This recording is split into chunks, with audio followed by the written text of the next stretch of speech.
Similarity சயின்ஸில் அடுத்து பார்க்க போகிறது வந்துட்டு பிச்சைக்கார மனநிலை. இதை படிக்கும்போது வந்துட்டு என்ன நானே செக் பண்ணிட்டேன், இதை நான் ஷேர் பண்ணுறதுக்கு சரியான ஆளா அப்படின்னு.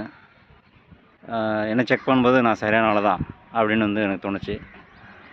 அதாவது யாராவது வந்து ஒரு பொருளை கொடுக்குறாங்க, பணத்தை கொடுக்குறாங்க அப்படின்னா கை ஏந்திட்டு ரொம்ப நேரம் நிற்கக்கூடாது அப்படின்னு சொல்கிறாங்க. அப்படி கையேந்திட்டுருக்கோம் அப்படின்னா எப்போயுமே வந்து அடுத்தவங்கள சார்ந்து அவங்கள டிபெண்ட் பண்ணியே வாழ்ந்துட்டுருப்போம், பிச்சைக்கார மாதிரி அப்படின்றது தான் பாயிண்ட்டு.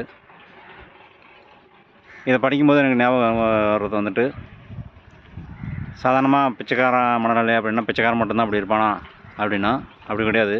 இங்கே நல்லா படித்த மக்கள் அவங்களுடைய பெற்றோர்கிட்ட இருந்து சொத்துக்களை வாங்குறதுக்கு படுத்துகிற பாடு, பண்ணுற விஷயங்கள், இதெல்லாம் தான் எனக்கு ஞாபகம் வருது.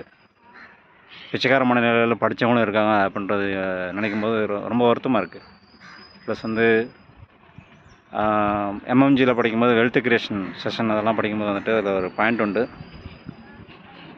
தாத்தன் சொத்து அப்பன் சொத்து இல்லைனாலும் வந்துட்டு நம்ம அதுக்கான விஷயங்களை படிச்சுட்டு நம்ம வந்து உருவாக்கலாம், பண்ணலாம், அதை நோக்கி பயணப்படலாம் அப்படின்றது அதுதான் ஞாபகம் வருது.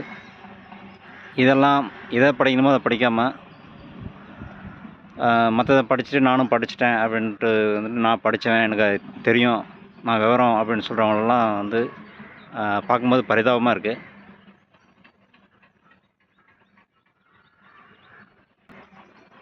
இதில் இன்னொரு விஷயம் நான் பார்க்குறது வந்துட்டு, நம்ம வந்து அப்பா அம்மா மூலிமா இந்த உலகத்துக்கு வந்துட்டோம். அவங்க மூலிமா வந்திருக்கோம். அவங்க வாழ்க்கையை வாழணும், வாழ விடணும். நம்மளை வந்து பராமரிக்க முடிஞ்சால் பராமரிக்கலாம், இல்லை அவங்க வந்து தொந்தரவு பண்ணாமல் இருக்கலாம். அது இல்லாமல் வந்து அந்த சொத்தை வாங்குற வரைக்கும் அவங்கள போட்டு டார்ச்சர் பண்ணுறது, பாடாப்படுத்துறது, கேவலப்படுத்துறது, இந்த மாதிரி விஷயங்களெல்லாம் நிறைய மக்கள் பண்ணிகிட்ருக்காங்க. அதெல்லாம் பார்க்கும்போது ரொம்ப கவலையாக இருக்கும். அது வந்து இந்த சிமிலாரிட்டி சயின்ஸில் பார்க்கும்போது வந்துட்டு இன்னும் தெளிவு கிடச்சிருக்கு, எப்படியெல்லாம் இருக்காங்க மக்கள் அப்படின்ட்டு. பெற்றவங்களும் வந்துட்டு நிறைய கஷ்டப்பட்டு சிறு சேமித்து வச்சுருப்பாங்க. கடைசி காலத்தில் அவங்க நிம்மதியாக வாழ்ந்துட்டு போகட்டுமே, அவங்க செலவு பண்ணது போக மிச்சமாக இருந்த எதுவும் கொடுத்தாங்கன்னா வாங்கிக்கலாம், இல்லைன்னா அது அவங்க உழைப்பு, அவங்க வாழ்க்கை அப்படின்னு விட்டுட்டு நகர்ந்து போகலாம். பெற்றவங்களாக பார்த்து கொடுக்குற வரைக்கும் ஏன் வந்து மக்களுக்கு இவ்வளோ பொறுமை இருக்க மாட்டேங்குது அப்படின்னா, அவங்க வந்து இன்னொருத்தர் டிபெண்ட் பண்ணியிருக்காங்க.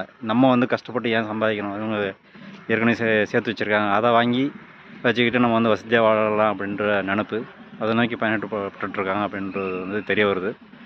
சப்போஸ் அவங்க கொடுக்குற பட்சத்துலேயும் வந்துட்டு அதை வந்து எவ்வளோ ஸ்மூத்தாக அழகாக கொண்டு போய் வாங்கணுமோ அப்படி வாங்கணும். அதை விட்டுட்டு அவங்க கொண்டு வந்து எப்போ கொடுப்ப அப்படின்னு பிடுங்குற மாதிரி இருக்கக்கூடாது அப்படின்ற பாயிண்ட்டும் இதில் கவனிக்க முடிஞ்சுது. இந்த மாதிரி விஷயங்கள் வந்து நம்ம யாரெல்லாம் பண்ணிகிட்ருக்கோம் அப்படின்றத வந்து செக் பண்ணிக்கலாம். அல்லது இந்த மாதிரி மக்களை நம்ம வந்து பார்த்து ஃப்யூச்சரில் நம்ம பிள்ளைங்களும் சரி அல்லது மற்றவங்களும் சரி அந்தந்த இடத்துல ஒதுக்கி வச்சுட்டு போகலாம். நம்மளாம் கிராஸ் செக் பண்ணிக்கலாம். நெக்ஸ்ட் வீடியோவில் பார்ப்போம்.